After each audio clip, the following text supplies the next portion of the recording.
Bom dia! Começa agora mais um programa TV Secor, o canal do comerciário na internet. Hoje, nesta segunda-feira, nós conversamos aqui com o Luciano Leite, o vice-presidente do Secor, e temos um convidado também especial, ele que é secretário de Indústria, Comércio e Abastecimento de Osasco, o vereador Rubens Basto do Nascimento, o Rubinho. Bom dia para os nossos convidados. Bom dia, Jefferson. Bom dia, Luciano. É um prazer imenso estar aqui com vocês e esperamos fazer uma boa conversa aqui. Bom dia, Luciano. Tudo bem? Bom dia a todos os internautas que estão online hoje. Obrigado por deixar-nos entrar novamente na tua casa. Eu, Jefferson, queria mandar um abraço especial para o pessoal de Agudos, né? Opa. E o pessoal de Lençóis Paulistas. Nós estivemos lá no começo desse mês, né? E conhecemos muita gente interessante por lá, é um prazer. Então, especialmente para o meu amigo Daniel Costa, né, lá de Lençóis, e para Jaque Bispo, de Agudos. Que devem estar nos assistindo agora, acompanhando aí mais esse programa TV Secor, que vem até você pelo portal Osasco, em www.osasco.com.br. Você já sabe, o TV Secor vem ao ar todas as segundas-feiras, às 9h30 da manhã, e tem reprises ao longo da semana no portal osasco.com.br e também está disponível no site do Secor, www.secor.org.br.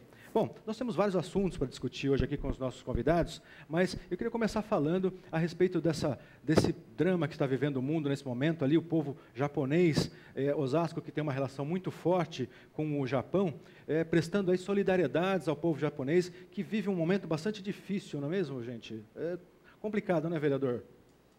É verdade, Jefferson, nós estamos passando por esse momento difícil no Japão. Inclusive, Osasco tem uma comunidade japonesa, aí, cerca de 10 mil japoneses aqui. Temos a Assembo, né, que é a Associação Nipo-Brasileira Cultural, que presta um grande serviço à nossa cidade. Nós estamos realmente comovidos com essa situação, estendemos a nossa solidariedade, inclusive à cidade de Tissu, que é uma cidade irmã de Osasco, já há mais de 35 anos de relações culturais, sociais, enfim. E nós temos visto realmente que é uma grande tragédia que está acontecendo lá no Japão. Espero que, como em outras vezes, o Japão saiba enfrentar esse problema. Já passou por grandes dificuldades, mas mostrou que é um país perseverante. Nós estamos acreditando nessa possibilidade. Mas é inegável as dificuldades que eles estão vivendo. Ainda hoje, pela manhã, víamos no noticiário o que estava acontecendo, realmente... e aí a ameaça constante de novas tragédias é o que deixa ainda apreensivo, e esse ingrediente da questão atômica também agora está realmente deixando a população intranquila, mas o que a gente vê de saldo nesse problema todo é a solidariedade por parte do mundo inteiro, mandando as suas caravanas para lá, para prestar auxílio e ajuda ao povo japonês. Então, eu acho que esse momento realmente é um momento de união, assim como já tivemos ali no Haiti, aquela grande tragédia, onde também o mundo se mobilizou para ajudar. Tenho certeza que nós estaremos aqui no mundo se unindo aí em propósito à ajuda aos nossos irmãos japoneses. Eu acho que, depois de toda a tragédia, depois de todos os acontecimentos, digamos que é uma maneira também da gente se irmanar, né? E é um momento paralelo, porque se vive algumas guerras, alguns conflitos em outros países. Então, eu penso que realmente é um momento importante nós nos unirmos para ajudar o povo japonês. Pois é, essa componente da preocupação nuclear acrescentou um detalhe que com requintes de crueldade, né, para a gente fica apreensivo, fica realmente preocupado com o que vai acontecer lá, até pelos desdobramentos que isso pode ter futuramente, né, Luciano? Não é o fim do mundo, né? Dizer para os nossos amigos aí que estão nos assistindo que você pode ficar tranquilo que não é o fim do mundo. Tem muito papa defunto por aí, soltando as suas matérias, né, na internet, mas queria falar um pouquinho rapidamente sobre a questão nuclear. Viu, Jefferson? Um reator atômico é como se fosse um chuveiro elétrico. Todo mundo toma banho, né? Eu acho que todo mundo que está assistindo aqui já teve uma situação de estar tomando banho num chuveiro elétrico e, de repente, acabar a água. Vocês já viram? Já aconteceu contigo? O que acontece quando a gente está tomando banho e você liga o chuveiro e aí acaba a energia, acaba a água da caixa, por exemplo. Na minha casa, assim, quando acaba a energia, já aconteceu comigo várias vezes, meu banho geralmente é muito demorado, demora mais que meia hora. Ele vai esquentar de uma vez e provavelmente vai queimar. Então, mas você percebe o quê? Que no chuveiro ele tem uma parte superior onde a água ela é injetada, né? Então, primeiro ele enche de água e aí aquela água ela entra na resistência e aí depois a água que vai passar pelo chuveiro mesmo, que vai cair na pessoa, ela atravessa o chuveiro e ela já aquela água quente, não é isso? Uhum. Um reator atômico ele funciona da mesma forma, assim, só que é um chuveiro gigante, um reator atômico, né? Por isso que lá em Fukushima, quando teve os abalos sísmicos, houve danificou o reator da usina nuclear, né? E rapidamente os técnicos eles já injetaram água do mar para dentro da bomba que faz o resfriamento do núcleo do reator. Do núcleo do reator, né? Então não existe nenhum perigo de explosão atômica, de um acidente em massa como aconteceu em Hiroshima. Então é uma situação completamente diferente, né? Então a população mundial pode ficar tranquila, né? Mesmo porque não houve emissão de reagentes que pudessem causar dano à saúde das pessoas, e mesmo que houvesse, ele só atinge uma área de 10 quilômetros, né? E os especialistas disseram que no momento que houve lá a explosão de CO2, né, o que aconteceu foi isso, houve uma explosão de CO2, e o CO2 de hidrogênio. O hidrogênio, quando ele entra em contato com o oxigênio, ele explode mesmo. Então, houve uma explosão de hidrogênio com oxigênio. E com essa explosão, como o vento estava lançado para o lado do mar, né, os agentes químicos eles nem chegaram a ir para o lado da Terra uma grande provocar contaminação, alguma coisa que causasse dano à população, né? Só que isso entra em choque. Por que uma mídia, Jefferson, ela acaba tentando colocar isso como um problema? Porque hoje a gente vê o seguinte: o dinheiro no mundo ele é o petróleo, né? Então, quem tem energia, o petróleo, as usinas hidrelétricas, né, elas são fatores geradores de economia a nível mundial, né? E para um país como o Japão, que não tem fontes de energia elétrica, é fundamental que exista uma usina nuclear que ela vai fazer a geração de energia, a conversão da energia nuclear em energia elétrica.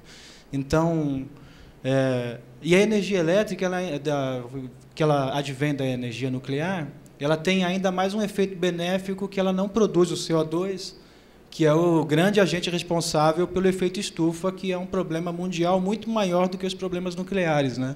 E eu queria encerrar nessa parte dessa pergunta, se algum internauta quiser aprofundar um pouquinho, a gente pode falar sobre o assunto com mais detalhes, né? Porque é um assunto meio complexo. Mas, se nós fôssemos analisar, por exemplo, a quantidade de pessoas que morreram em acidentes automotivos, né? Será que a gente ia dizer assim, olha, então eu não vou mais tirar meu carro da garagem, vamos extinguir os automóveis? Né? É verdade, mas a humanidade historicamente tem esse receio da palavra nuclear, né, da energia nuclear, e é uma discussão constante, né, dos benefícios. Agora, claro que um país como o Japão, uma nação como o Japão, que é carente de recursos naturais para geração de energia elétrica, vai se basear fortemente nessa componente para gerar sua energia. Mas é um começo de ano tumultuado no mundo, né? São conflitos localizados, aí agora a catástrofe no Japão, a Líbia passando por uma situação complicada. O 2011 veio um 2011 numa velocidade já grande, né, secretário? Na verdade, está até atrasado, né? Porque normalmente as catástrofes, os acidentes acontecem em fevereiro, né? Infelizmente. Eu sei que é o mês do meu aniversário e normalmente é cercado de algumas tragédias, algumas situações. Mas eu queria fazer um adendo às palavras do Luciano, que o problema ali em relação às usinas não teria problema nenhum se não houvesse a questão da energia, que a energia era a que fazia a possibilidade do resfriamento ali daquelas usinas. E aí o segundo fator é os geradores, que entrariam automaticamente em ação, mas também foram danificados, o que acabou gerando todo esse problema. E agora me parece que teve uma explosão aí pela madrugada no Japão, também de um outro compartimento lá da usina, realmente, mas gera alguma intranquilidade, porque sabemos que mexe com o metabolismo das pessoas, as células principalmente, e acabam desencadeando o câncer, que é a maior intranquilidade nesse aspecto. mas queira Deus que seja uma coisa controlável e que eles possam superar essa situação, e toda a nossa solidariedade aí ao povo japonês. É verdade. Agora, aqui no Brasil a coisa caminha um pouco mais tranquila, né? Sobretudo no âmbito político aí, né? O governo vem acumulando vitórias importantes no Congresso, a presidente Dilma vem conseguindo trabalhar com tranquilidade. O que o secretário tem visto aí, tem acompanhado do governo Dilma, o que vem achando do governo da presidente Dilma? Jefferson, o que eu tenho visto é aquilo que a gente realmente esperava. Sabemos do potencial que a Dilma tem, não é à toa que ela foi escolhida pelo nosso presidente Lula para ser a sucessora do seu governo, um governo que realmente veio alcançando índices importantes de desenvolvimento. E hoje, evidentemente, o Congresso tem o seu ritmo, tem o seu tom, mas tem também a responsabilidade de saber que tem que conduzir esse desenvolvimento à frente. As alianças estão bem estruturadas, né? Enfim, o Congresso está todo ajeitado e estamos lá fazendo, evidentemente, gestões para que os projetos sejam aprovados. Tem aí as reformas, que são os grandes gargalos aí do governo, né? Tanto fala-se na reforma política, se fala na reforma tributária, mas eu, em especial, fico cada dia mais desesperançoso com algumas delas. Porque sei que, em certa medida, algumas das propostas acabam sendo antagônicas, né? Fala-se da questão do voto misto, aquela coisa toda, fala-se da questão do voto em lista, mas parece que as grandes agremiações não têm concordância nem com uma nem com outra, ou seja, uma defende uma tese, outra defende outra. Então eu acho que talvez algumas questões pontuais, especialmente na reforma política, podem ser postadas, por exemplo, a questão das coligações.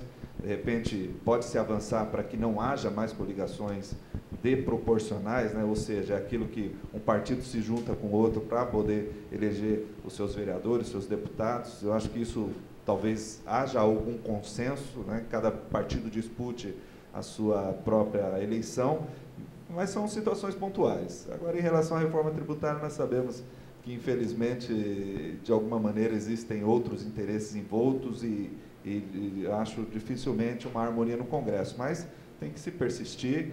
Acho que o governo tem que realmente dar o tom dos seus interesses, da sua vontade, especialmente, e, evidentemente, consultar aí, principalmente, o apoio da base aliada para poder ter avanço nessas questões. Mas é um aclamo popular. Eu espero que o povo possa, em algum momento, fazer gestão aí para que a gente possa aprovar, sim, as reformas e ter mais tranquilidade nesses temas que são ainda de ordem polêmica. O secretário que foi candidato a deputado federal, teve 13 mil votos aqui na região, né, secretário, e tinha como plataforma de trabalho essa questão das reformas lá no Congresso Nacional, né? É verdade. Entendemos que e passa governo, entra governo, não é uma exclusividade do governo do presidente Lula ou da própria presidente Dilma. Já veio da questão do Fernando Henrique lá atrás. A única reforma em especial que foi feita é a reforma da Previdência, porque essa realmente estava chegando num colapso. Mas nós temos que fazer gestão. Vamos ter muito a ser feito, tem muitos projetos para ser colocados. Eu tenho a impressão que o governo, na sua maioria, vai ter êxito. Acho que uma ou outra situação onde houver um conflito maior pode ser que tenha algum problema ou leve algum tempo para que a coisa se faça, mas tem muita coisa na agenda aí para ser discutida, que envolve a agricultura, que envolve uma série de outros fatores. Espero que a presidente vá muito bem e continue alavancando o desenvolvimento que o nosso país conquistou. O secretário mencionou a reforma da Previdência, que já foi tema, inclusive, de outros programas aqui no TV Secor, que já está precisando de uma nova revisão, né, Luciano? O movimento sindical já está apontando alguns problemas e apontando algumas necessidades para reformar a Previdência, né? É verdade, Jefferson. Inclusive, nessa sexta-feira, os presidentes das 6 maiores centrais sindicais do Brasil tiveram uma reunião com a Dilma, né? E em julho do ano passado, nós realizamos um conclátio, né, que é um congresso da classe trabalhadora, mais uma vez, né, um congresso histórico, onde nós tiramos as pautas da classe trabalhadora para entregar para a presidente. Então, temas como a questão da reforma da Previdência, elas estavam embutidas nessa pauta que os trabalhadores levaram, né? Mas o grande foco dessa reunião agora de sexta-feira foi aí, de fato, o fechamento do acordo pela correção da tabela do imposto de renda, que era uma grande reivindicação das centrais sindicais, né, Luciano? Não, com certeza. Confiadamente ainda está no impasse, porque a proposta dos trabalhadores é de 6,46% de reajuste, que corresponde ao INPC, né, que é a inflação do período anterior, né? E o governo, até esse momento, pelo que me consta, não quer sair dos 4,5%. Então, são 2 pontos a menos, né? E para nós isso é ruim. Mas tem uma proposta intermediária, que é você fazer como foi feito com o salário mínimo, né? É criar um reajuste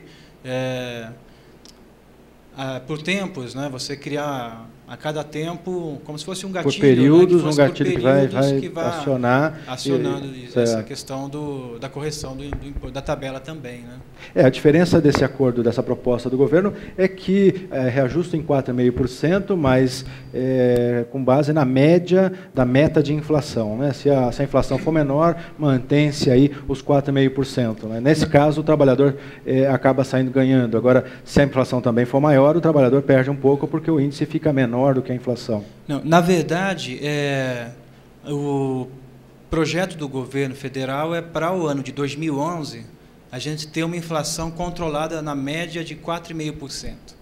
Então, essa correção está pautada com base na proposta ou no projeto do governo de estabilidade da inflação em 4,5% durante todo o ano de 2011. Né?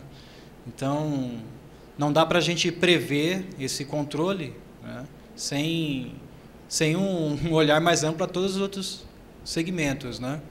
Então, é muito complicado você manter uma redução desses juros em 4,5% e com a possibilidade de disparar ou não a inflação, né, num período de 2011 como um todo, né? Então, os trabalhadores perderiam muito nesse sentido, né?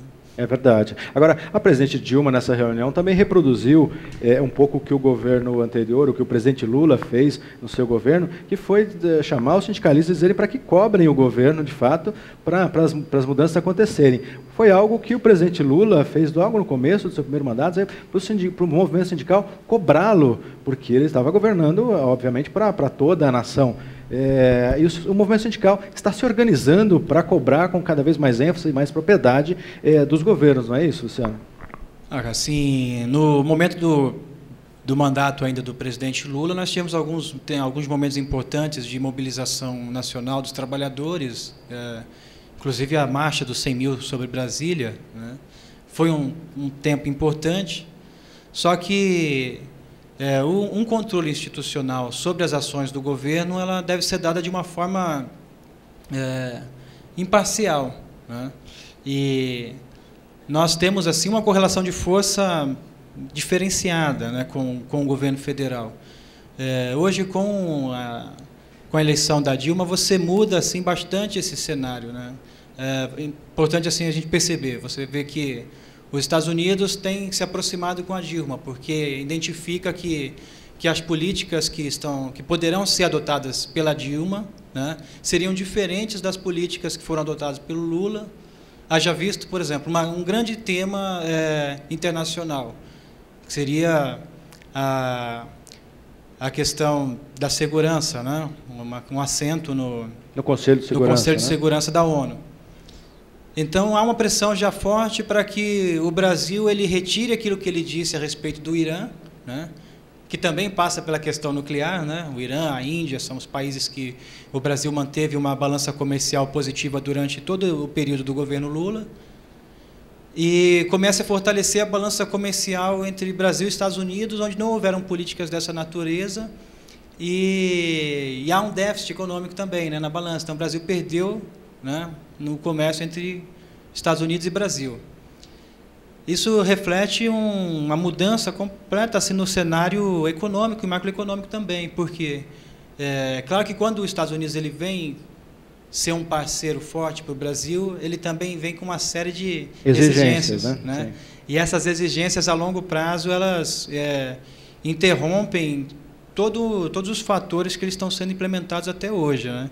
Então, essa é uma preocupação dos trabalhadores também, né? Porque nós aprovamos o modelo anterior, né? E confiamos nele. Identificamos as falhas e nós fazemos propostas afirmativas para que ele se conduza da melhor forma possível e seja implementado a contento de todos, né? Não só de trabalhadores, mas de empregadores e da população de uma forma geral, né? Isso mesmo. Então, é um ponto crítico, mas os trabalhadores vão manter as suas posições, independente do governo, de qualquer presidente que seja, de qualquer cenário político. O projeto dos trabalhadores e do movimento sindical não é um projeto de governo, é um projeto de Estado. Então, nós temos uma concepção de projeto de Estado, um Estado forte, o Estado que nós queremos, né? E ele passa por qualquer governo que esteja. Ele passa por não se adaptar ao governo e fazer o governo se adaptar à reivindicação, né? Bom, nós vamos fazer agora um rápido intervalo. O TV Secor faz um intervalinho agora e já voltando, você continua ligado na programação do Portal Osasco em www.osasco.com.br.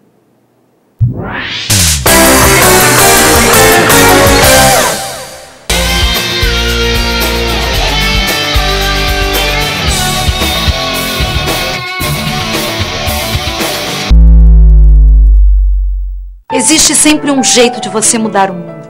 Um deles é acabar com a fome e a miséria. Isso se faz incentivando hortas comunitárias e aproveitando melhor os alimentos, monitorando a merenda escolar e denunciando irregularidades pelo 0800 61 61 61. Acredite, juntos, eu, você, governos, empresas, podemos mudar a nossa rua, o país e até o mundo. Eu posso. Você pode. Nós podemos.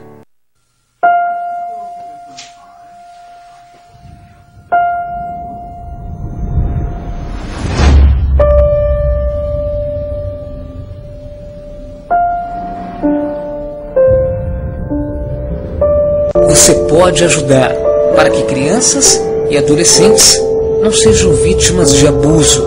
Pedofilia é crime. Denuncie. Disque 100. Todos. Todo mundo já convidou alguém para alguma coisa. Pode ser uma coisa simples, do tipo... Vamos no banheiro comigo? Ou um convite para a vida toda. Quer casar comigo? Tem convite cara de pau. E aí, quer entrar? Tem convite tímido. Quer sair? Tem convite emocionante. Quer ser madrinha? Agora queremos convidar você a entrar para a corrente sanguínea. É assim, você doa sangue e convida mais alguém a fazer o mesmo. Salve vidas. Ajudar está no sangue.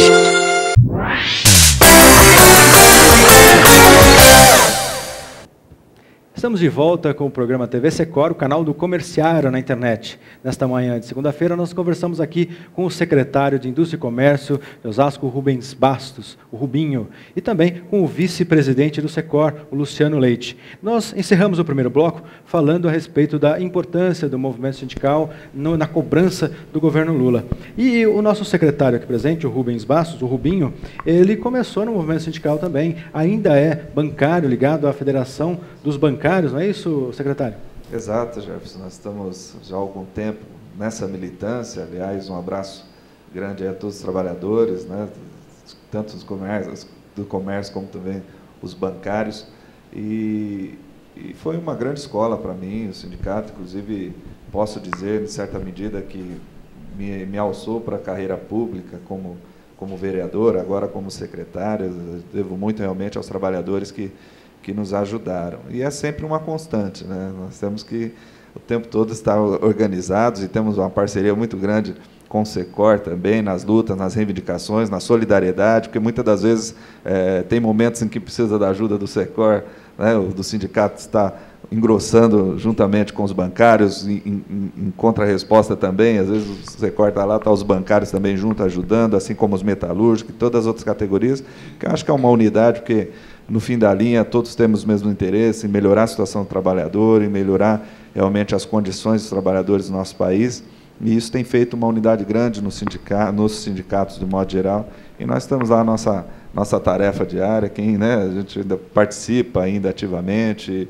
estamos, né, das assembleias, das discussões, enfim, fazemos a nossa militância paralelamente, evidentemente, à secretaria, mas temos a nossa... E não queremos nos desvincular. achamos importante manter esse diálogo com o trabalhador, porque é sempre alçando novos desafios, novas conquistas, e é assim que tem sido, né? Nós temos grandes conquistas frente aí aos sindicatos, e é assim que tem que ser. Agora, essa interação com os sindicatos aumenta na medida em que o senhor assumiu a Secretaria de Indústria, Comércio e Abastecimento de Osasco, né? É verdade, nós temos inclusive o Fórum de Desenvolvimento Econômico da região oeste aqui, que tem sindicatos que têm assento no ajudar realmente, porque hoje, antes se tinha uma ideia de que sindicato fazia gestões contra a empresa. Hoje a ideia não é bem essa, nunca foi, na verdade, mas talvez nós fôssemos mal compreendidos. Na verdade, buscar, evidentemente, melhorar a sua situação na empresa não quer dizer que você está contra o patrão ou contra a situação. Evidentemente, nós queremos dividir a fatia, o bolo, que é conquistado com a ajuda dos trabalhadores. Nós vemos, por exemplo, a minha categoria, a categoria bancária, os bancos batendo recordes de faturamento, de lucro. O Itaú agora foram 13 bilhões, o Bradesco está um pouco atrás, aí agora com 10 bilhões, enfim. E nós temos que, evidentemente, dividir isso com quem trabalhou, com quem fez com que o banco alcançasse esses índices. Então, essa é a metodologia. Agora, nunca nada contra patrão, pelo contrário. Nós, hoje, até na função de secretário, é discutir realmente condições melhores para que as empresas também frutifiquem, consigam dar mais empregos. Hoje nós estamos, talvez, fazendo um papel de atrair novas empresas aqui para a cidade, justamente para a geração de emprego, para a geração de renda, porque sabemos que isso é a cadeia produtiva e acaba ajudando aí no desenvolvimento da nossa cidade. Então, é um elo aí de ligações, tanto da área sindical quanto da área pública. Hoje, nós fazemos gestões tanto na defesa dos direitos dos trabalhadores, como dar condições também para que os empresários, os comércios, enfim, de toda a ordem, cresçam e se desenvolvam.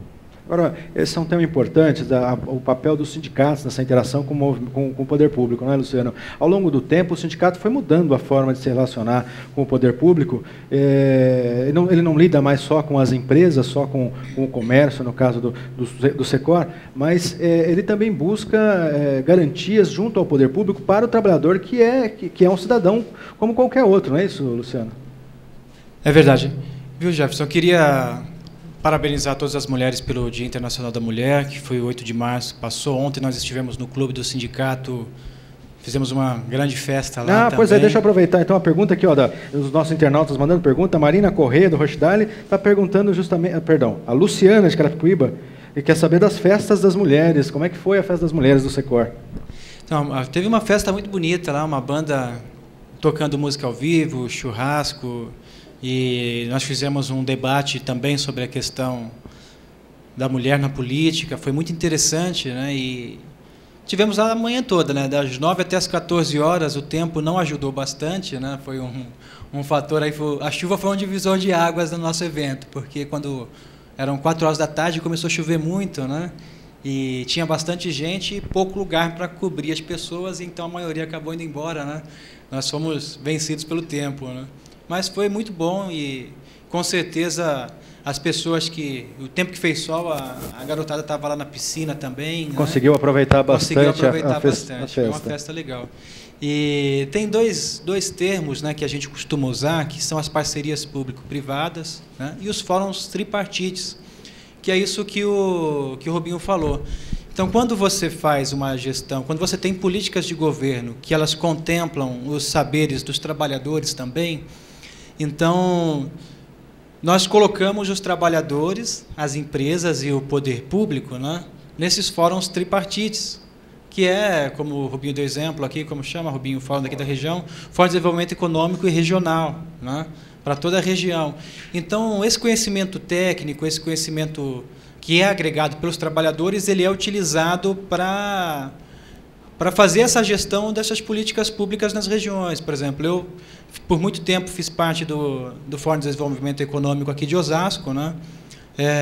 Hoje tem pessoas qualificadas também tocando lá o projeto, e eu estou mais focado na minha cidade, que é Carapicuíba, né?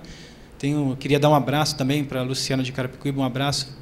obrigado pela pergunta, né? Você está convidada aí para o próximo evento que nós vamos fazer já também, né? E entra no site, pega mais detalhes. Mas o que acontece? A nossa cidade de Carapicuíba é uma cidade carente. Então, essa gestão que entrou agora com o Sérgio Ribeiro, ela adotou também esse olhar, porque eu penso que só entende fome quem passou fome, né? Então, a gente só sabe onde o calo dói se um dia nós tivemos calo de verdade. Então, o prefeito, que é o Sérgio, com esse olhar mais social, ele já montou o seu fórum de discussão também. Então, todos os segmentos da sociedade eles estão representados, entendeu? Desde do dono da floricultura ao cara da multinacional, né? Falando em multinacional, né, Rubinho, nós tivemos essa semana lá dentro do Walmart para pedir para fechar o Banco Itaú, porque o teto estava caindo, né? E como existem trabalhadores bancários e trabalhadores comerciários, acabei encontrando meu companheiro lá fazendo uma ação sindical também, né?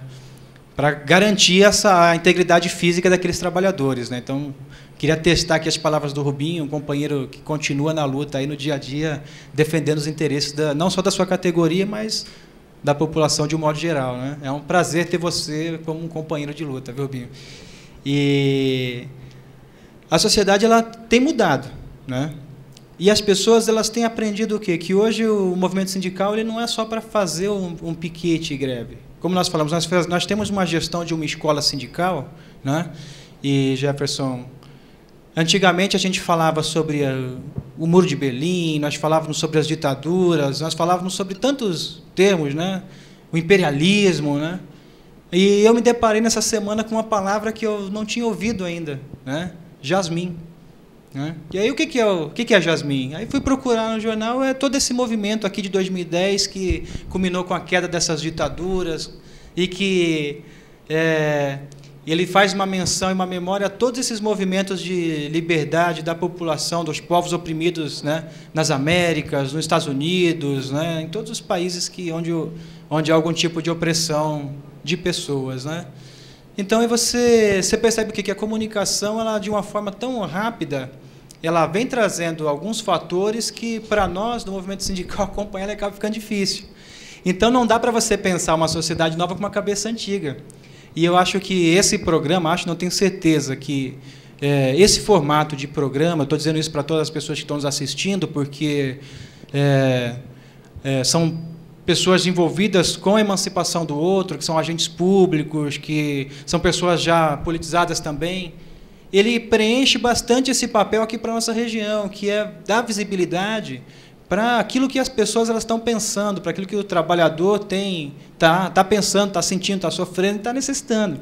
Então, é de suma importância que as pessoas elas participem mesmo, mandem seus e-mails, mandem as suas perguntas. Nós temos tentado responder aí à medida do possível, porque nós estamos fazendo parte de um momento novo na sociedade, não é um momento ruim, é um momento de liberdade, né? É um momento onde todos os anseios das pessoas, é como se você tivesse que subir no monte e estivesse chegando já no topo desse monte. É um momento de liberdade, de democratização da informação, né?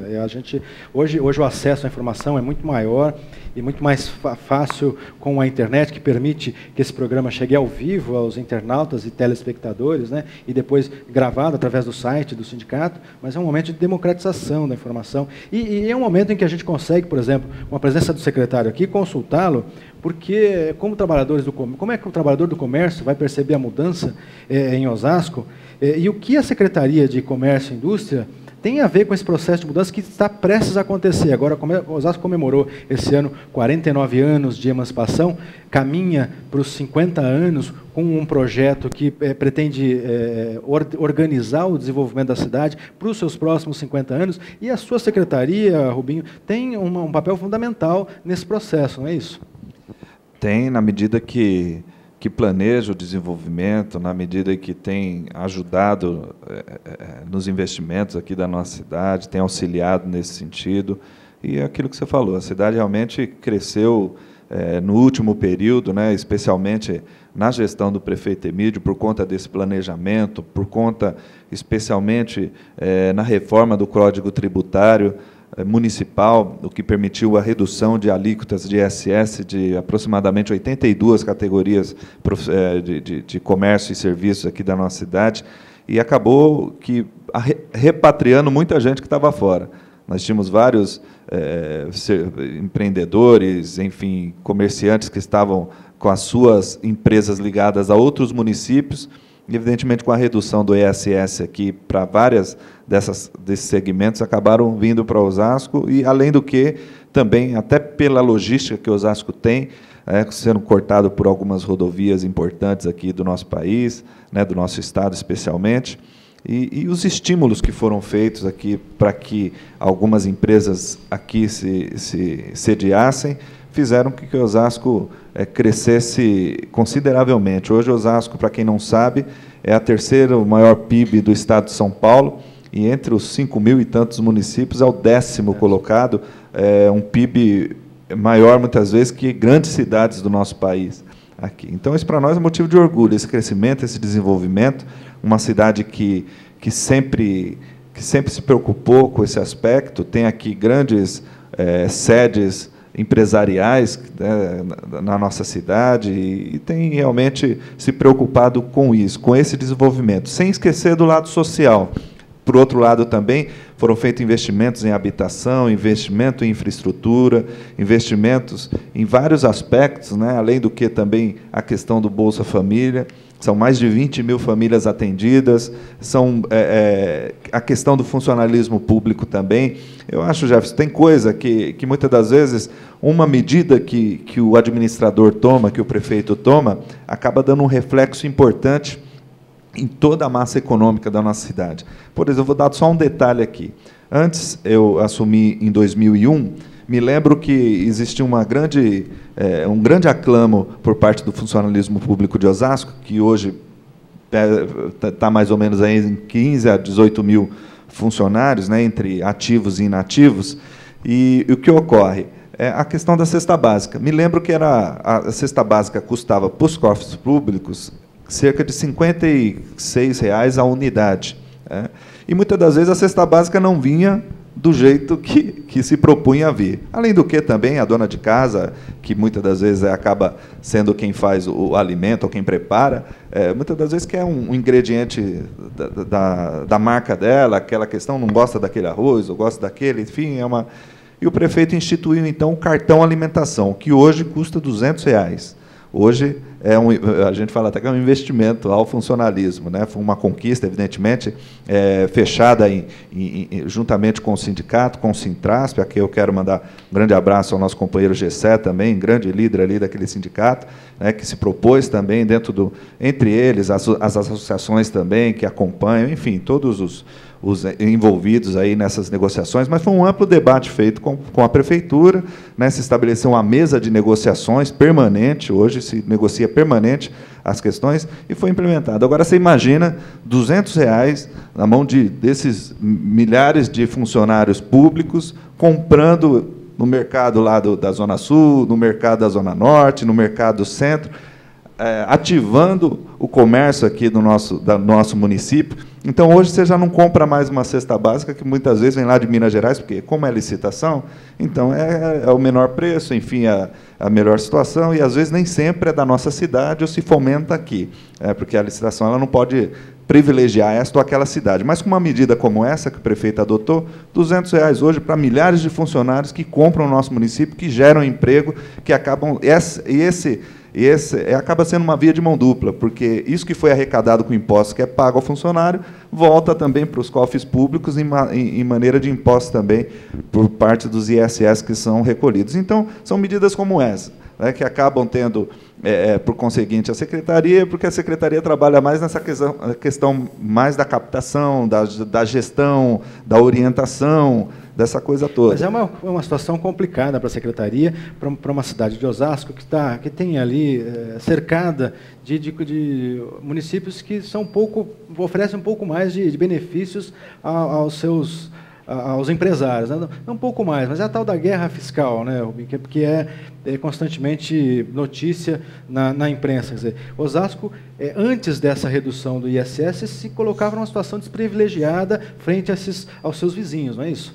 É verdade, de certo modo, e ainda em certa medida, ainda está em situação difícil em relação a isso, porque ainda alguns setores comerciais ainda abrem as suas empresas em outras localidades, que muitas vezes só pela questão do ISS. Às vezes o empresário, o comerciante, o detentor do serviço que foi fazer a abertura, não sabe nem onde fica a cidade, muitas das vezes, não sabe nem onde é o endereço. E a gente viu, como você disse, pela grande mídia, muitas das vezes tem 300 empresas no mesmo endereço, que são ajustes de contadores que acabam propiciando esse tipo de situação e incentivam que, evidentemente, com o apelo do ISS baixo em alguns municípios, isso acaba sendo o escritório de aluguel, digamos assim, né? Mas esse tipo de indústria também traz recursos de uma certa forma através de alguns impostos, mas deixa de gerar empregos no município, deixa de gerar outros tipos de benefícios dentro do município, não é isso? Às vezes a questão do emprego, não necessariamente, porque você pode abrir o seu escritório em determinada empresa, mas o bolo econômico está em Osasco, então acaba gerando a sua empresa acaba sendo gerada aqui na cidade, e às vezes a questão do emprego está aqui, mas não tem a questão da arrecadação. Então, Osasco contribui com tudo que ela tem de bom, e aí, na hora de recolher o imposto, acaba recolhendo em outro lugar. Então, nesse aspecto, ainda é uma coisa a ser buscada, ainda nesse fórum de desenvolvimento, por vezes é tratado esse tema, é trazido também à baila para que possa ter mecanismos de atração, porque eu tenho a impressão que com o empresário não pode ser uma relação meramente, olha, porque eu vou pagar menos imposto aqui, eu vou pôr lá entendeu? Evidentemente aqui por questões éticas não falar uma ou outra cidade, mas estão várias cidades que se colocam nessa situação de reduzir ISS ao extremo, às vezes 0,5%, que acaba sendo até ruim para a própria economia nacional, no nosso ponto de vista, né? Porque é uma via de mão dupla, como disse, né? Tem que ter imposto justo, tem que reduzir impostos em alguns segmentos, acreditamos, mas não pode também uma coisa meramente mercantilista, né? De diminuir para poder arrecadar mais. Não, tem que ter uma gestão, tem que realmente estar patriado naquela cidade. Então, do nosso ponto de vista, é isso. Então, aí pensa-se mecanismo para poder, evidente, manter o maior número de empresários e serviços aqui.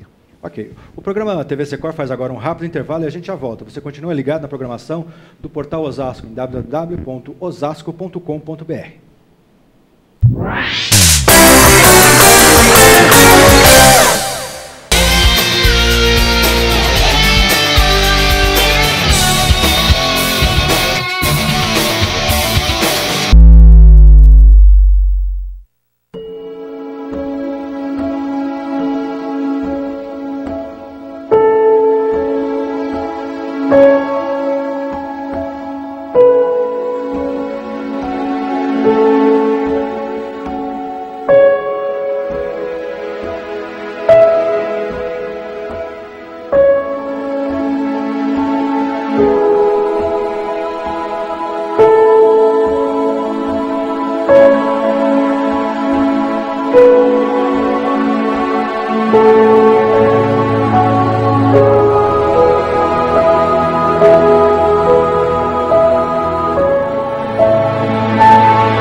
Existe sempre um jeito de você mudar o mundo.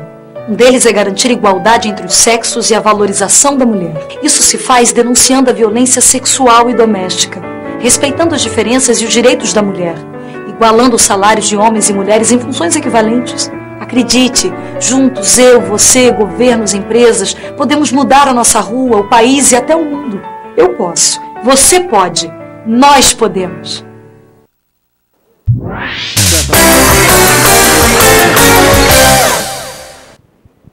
Estamos de volta com o programa TV Secor, onde a gente conversa aqui com o secretário de Comércio, Indústria e Abastecimento de Osasco, Rubens Basto, e também com o vice-presidente do Secor, Luciano Leite. Nós terminamos o segundo bloco falando a respeito da importância da secretaria, também apelidada de SICA, né, secretário, conhecido em Osasco como SICA, a secretaria que recentemente esteve com a ministra da Pesca, Edeli Selvati. Quem lembra disso é a Marina Correia, do Rochdale, e pergunta para o Rubinho como é que foi o resultado dessa conversa.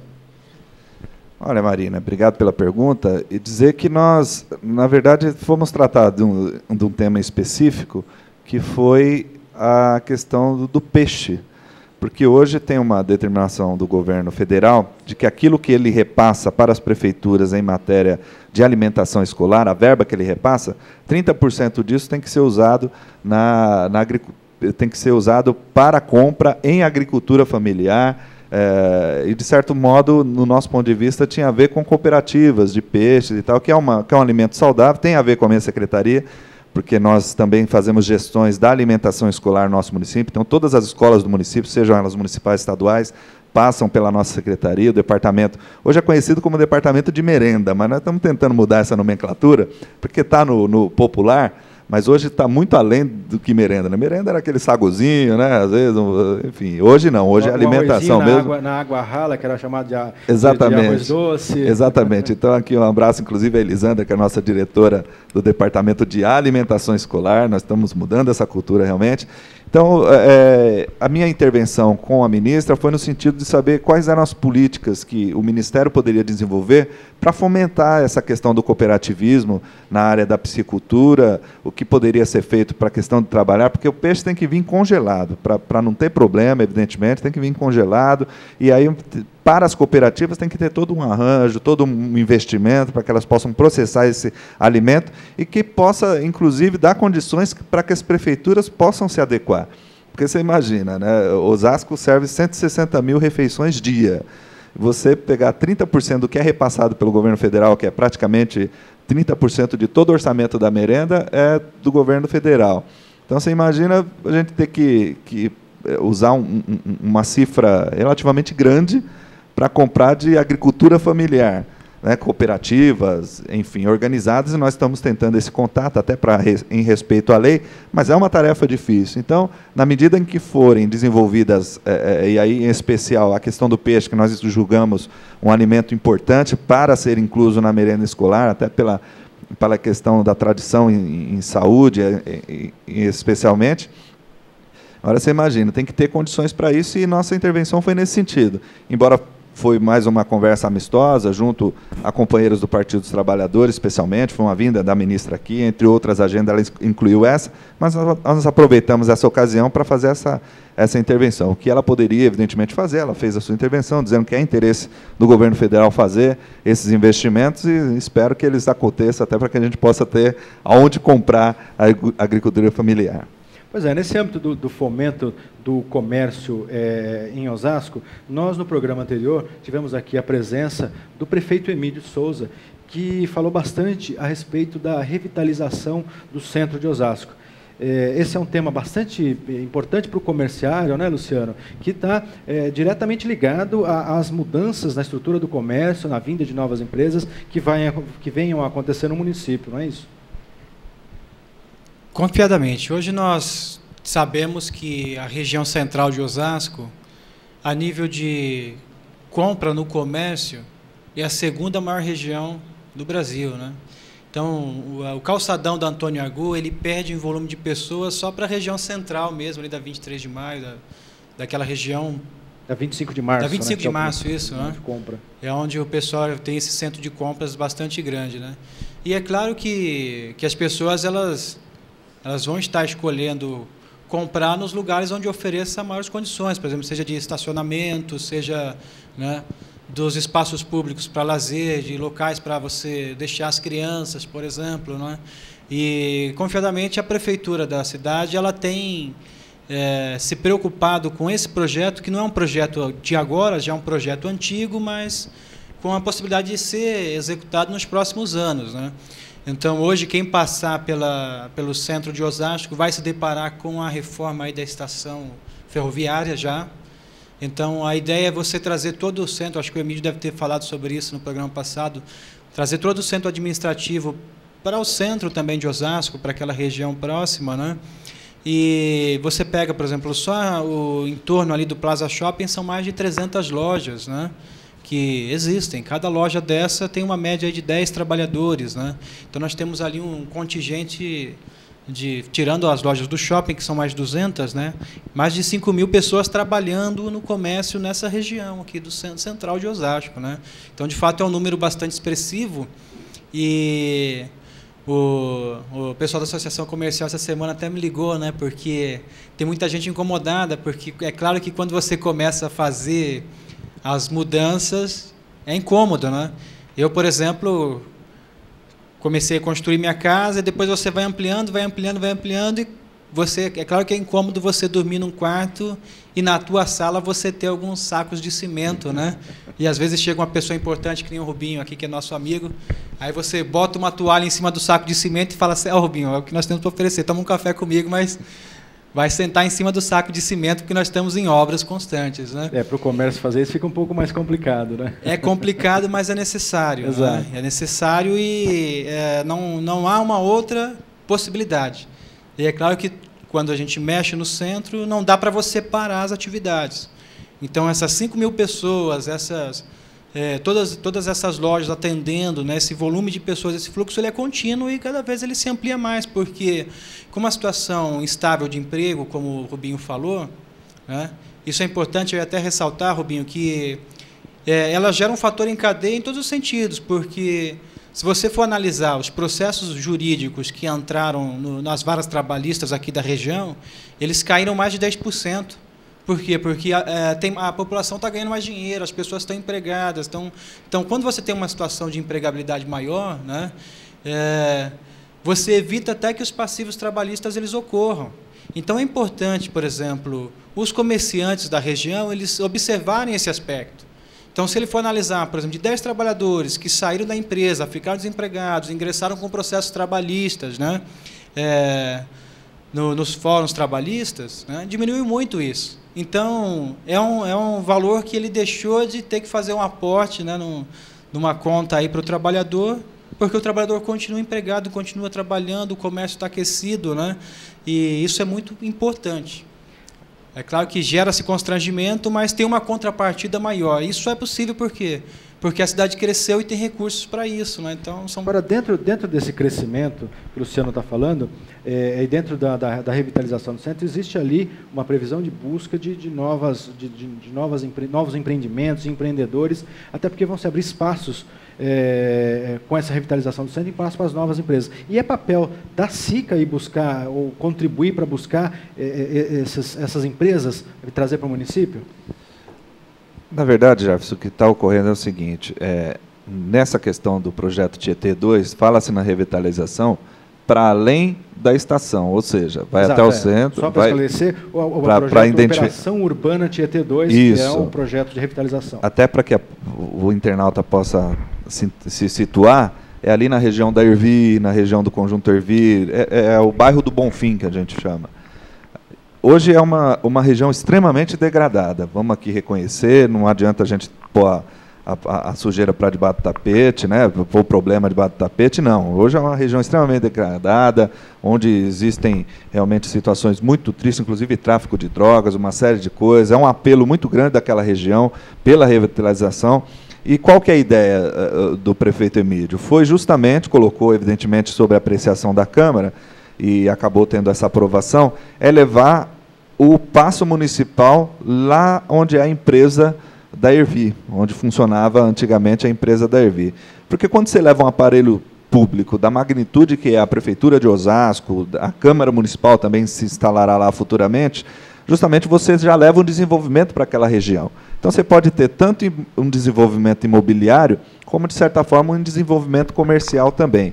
Para além do que, o Luciano falava aqui da questão da reforma da estação, se referia à estação ferroviária, e hoje nós podemos, inclusive, inserir a metroviária, porque serão 2 linhas de metrô, que, inclusive, desafogará outros gargalos que estão hoje no terminal do Tietê, inclusive, tem uma conversa com Carapicuíba no sentido de fazer um novo terminal rodoviário ali na divisa entre Carapicuíba e Osasco, justamente até para facilitar a saída ali pelo Rodoanel, o acesso a Castelo, o acesso a Raposo Tavares, enfim, todas as rodovias aqui, porque nós temos que aproveitar esse expediente e estrategicamente colocá-la ali. E isso vai desencadear. E aí vem o comércio, vem realmente as pessoas e fomenta. E o Luciano falava de outra coisa aqui que eu quero adendar, que é o seguinte, a Rua 25 de Março realmente tem um movimento extraordinário, mas em termos de polo varejista, o nosso é o maior. O nosso é o polo varejista, porque lá é polo atacadista, né? Aqui é polo varejista. Então nós somos o maior mercado aberto aí, digamos aí, talvez possa dizer até da América Latina, no modo geral aí, porque realmente é um grande polo a cidade de Osasco. Então nós temos que prestigiar esse desenvolvimento, esse apelo que nós temos, né? Esse apelo comercial que nós temos que dar condições para isso. E foi feito, então, em parceria com o Governo do Estado. O Governo do Estado tinha um projeto, a Prefeitura debateu uma outra modalidade de projeto, inclusive visando essa questão do projeto de revitalização Tietê 2. Inclusive, as imediações do Tietê mesmo ali, vai ser feito um parque para as pessoas caminharem, enfim. Então, tem muita coisa boa chegando aí, Jefferson, tem muita coisa boa. Inclusive, estamos pensando uma situação para resolver o problema dos prédios que estão ali abandonados, ali na entrada de Osasco mesmo. Aquele é um problema histórico. Aquele problema histórico, enfim, envolve alguns interesses aí, por que não dizer, a massa falida de determinada empresa, mas já teve outros gargalos na nossa cidade que a habilidade do prefeito, em parceria com o deputado João Paulo, o deputado Marcos Martins, enfim, todo o acervo político aqui da nossa cidade, se mobiliza para poder resolver esses gargalos, aproveitando até a boa relação que tem com o governo federal. Foi assim com a abertura da Superavenida, que a gente chama, Hilário Pereira de Souza, porque tinha um grande problema em negociar com o Ministério da Defesa também, com o Fundo do Exército, mas foi feito, então, com processo de negociação, evidentemente bom para ambas as partes, e assim tem sido feito. O desenvolvimento da nossa cidade não para por a questão da burocracia. Nós temos um corpo técnico também de muita capacidade, um pessoal preparado para poder fazer esses ajustes, e aí a habilidade e o manejo do prefeito Emílio, juntamente com todos aqueles que o ajudam, estão realmente sintonizados para poder garantir o desenvolvimento da nossa cidade. Okay, bom. O programa TV Secor está caminhando agora para o seu encerramento. Nós vamos conversar aqui com o Luciano e perguntar para ele quais são as considerações finais que ele quer fazer para os comerciários e para os telespectadores, para os internautas que estão nos assistindo. Eu queria agradecer somente a atenção de vocês, né, dizer que é um prazer, mais uma vez, e um privilégio continuar nessa relação. Acho que uma relação boa é uma relação de longo prazo e as pessoas, Jefferson, estão se fidelizando aí ao nosso programa a cada dia, né? Nós temos aumentado aí o número de pessoas que têm nos assistido e ampliado bastante, né? Quero dizer para você que o mundo não vai acabar, né? A gente começou com um programa hoje falando sobre catástrofes, né? E a gente termina falando sobre projetos, né? Então, os pessimistas eles vão estar pensando nas catástrofes, né? Agora a gente tem que pensar em como ajudar o povo japonês, e não ficar pensando na catástrofe e no fim do mundo anunciar dos falsos profetas, né, Luciano? Exato. Então, aquilo que não te mata te fortalece. Então, é claro que houveram baixas muito grandes, né? E isso é terrível para a humanidade. Mas é uma situação que nós não temos governabilidade sobre isso, porque são catástrofes sobrenaturais, né? E aquilo que a gente consegue cuidar, que é a parte humana, a parte técnica, então não há problema. E nós falamos sobre o governo federal, né? Falamos sobre as políticas de governo, então, com certeza, nós estamos inseridos num projeto maior, é um projeto de longo prazo. Então, nós somos realistas, entendemos as nossas limitações, entendemos as deficiências dos governos municipais, estaduais e federal, de uma forma como um todo, né? Mas acreditamos nas pessoas em si. Então, você que está nos ouvindo hoje, né, e assistindo aí pela internet esse programa, as pessoas que vão ver posteriormente, né, que você não fique parado, né, na notícia ruim, e possa acreditar que há um futuro melhor aí pela frente e coisas boas estão para acontecer e nós vamos viver numa cidade melhor, mais limpa, mais justa, mais humana, mais fraterna, né? E problemas como droga e violência um dia ainda vão deixar de existir. Ok, então essa é a minha palavra final para todos. Obrigado, Luciano. Agora a gente passa a palavra ao secretário Rubens Bastos do Nascimento, o Rubinho, secretário da Indústria, Abastecimento e Comércio de Osasco, para as suas considerações finais. Primeiramente, agradecer o convite, quero já me colocar à disposição para qualquer outro momento vocês entenderem que a gente possa estar contribuindo aqui. Dizer que foi um papo agradável, gostoso. Queria aqui agradecer a audiência aqui por parte dos internautas, também a companhia do meu amigo Luciano Leite, vice-presidente do Secor. Também leve o nosso abraço ao Neto, o presidente ali, enfim, nosso respeito, nosso carinho, esse companheiro. E ainda em relação à questão do Japão, já existem algumas análises econômicas, Jefferson, porque a gente, evidentemente, não faz dessa maneira, mas, evidentemente, guardadas as questões das perdas familiares, essa série de coisas, já tem alguns prognósticos positivos, que o Japão, embora tivesse uma reserva de mercado muito grande, ele não tinha mais para onde expandir. E, de repente, essa seja uma oportunidade também para que ele possa expandir, que ele possa, realmente, a questão do comércio, né, não tem mais para quem vender, não tem, internamente ele possa, quem sabe, mesmo diante de uma tragédia que a gente preferia que não tivesse acontecido, é verdade, mas, como disse aqui, passa-se as dificuldades, mas depois o Japão já deu demonstrações de que é um povo perseverante, um povo lutador, e saberá, com certeza, passar por essa tragédia e quem sabe, até tirar dividendos dessa situação. Queria aqui agradecer imensamente o convívio desses momentos aqui e estamos juntos aí para outras empreitadas. Muito obrigado. Obrigado, secretário. Bom, o TV Secor fica por aqui. Você já sabe, não fique só, fique sócio. Associe-se ao seu sindicato. Confira mais informações no site do Secor, em www.secor.org.br. E continue ligado na programação do Portal Osasco, em www.osasco.com.br. Um abraço.